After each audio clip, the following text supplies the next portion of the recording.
Hello again, ladies and gentlemen. I'm Joe Hendy, the Android Authority app guy, and welcome back to Google Play Weekly, which will now actually take place every week on Fridays. There's a Nintendo DS emulator that actually works now, an app that turns your phone into a Chromecast, and a whole lot more to talk about this week, so let's get started. The first thing we're going to talk about this week is Nox. Nox is an Android icon pack and probably one of the biggest that has ever hit Android. You may have seen it floating around social media the last few days, or you may have seen one of the 10,000 screenshots that people have uploaded so far, and you may be asking yourself, what makes Nox so special? As it turns out, Nox is pretty ridiculous. It's compatible, or at least partially compatible, with just about every custom launcher out there. Its only other feature is it comes packed with 1,200 icons. If you don't know jack about icons, let me let you in on a little secret. 1,200 icons is a whole bunch. It's $2 in the Play Store, and if you use a custom launcher, it's worth every penny.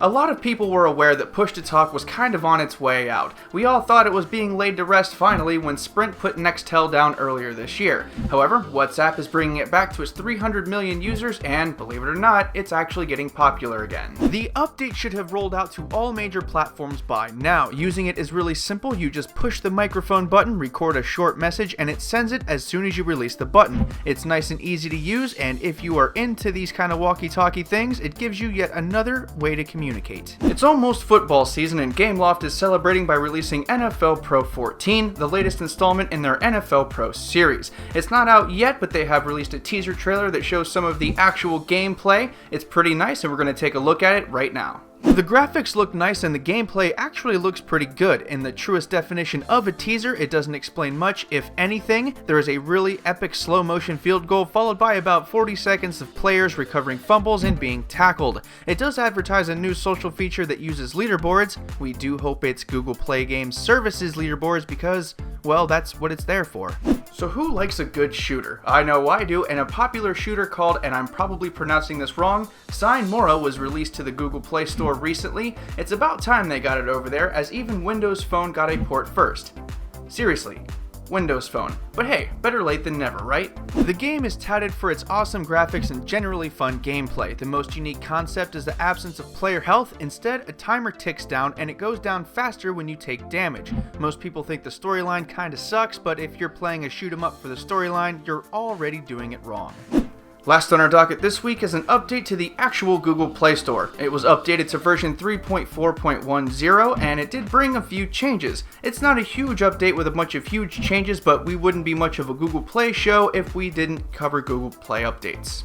The update brought exactly 3 new features. The first is combined notifications that puts all of the Play Store activity into one notification. Next is a recent apps section in your apps that tells you what apps were, recently updated. And lastly, the buy and rent buttons have been switched. Again, it's nothing special, but it does bring some new functionality. To end the show, we'll take a look at 5 relatively newer apps that have begun to make a splash and get noticed. If at any point you want to check any of these out, the links are in the video description. First up is Timely. For some reason, people are going absolutely bonkers over this clock app. It has a very nice interface, some unique features like gesture control, and widgets for the home screen and lock screen, as well as a Daydream add-on.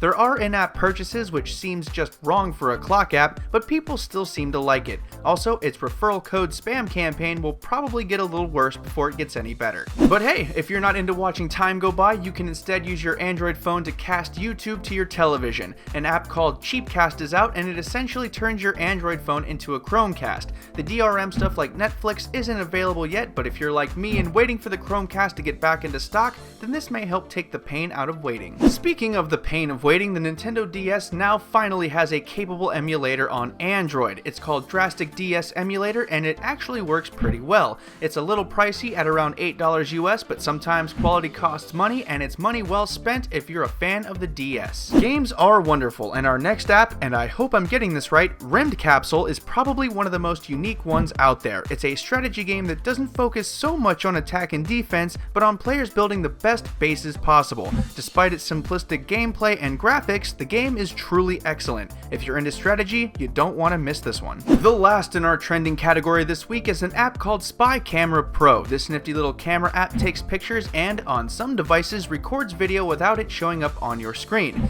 Much like drinking alcohol, we highly recommend that you use this app responsibly or not at all in illegal situations. That about wraps it up for this week. Once again, I'm Joe Hendy, the Android Authority app guy. Feel free to subscribe to our YouTube channel, and if you like this video, check out some of our other ones. We have a weekly news show with Josh Vergara, the weekly Q&A with Christopher Wook, and a Sunday giveaway where we give you something every single week. This week, it's an international HTC One. As always, thank you for watching and have a wonderful day.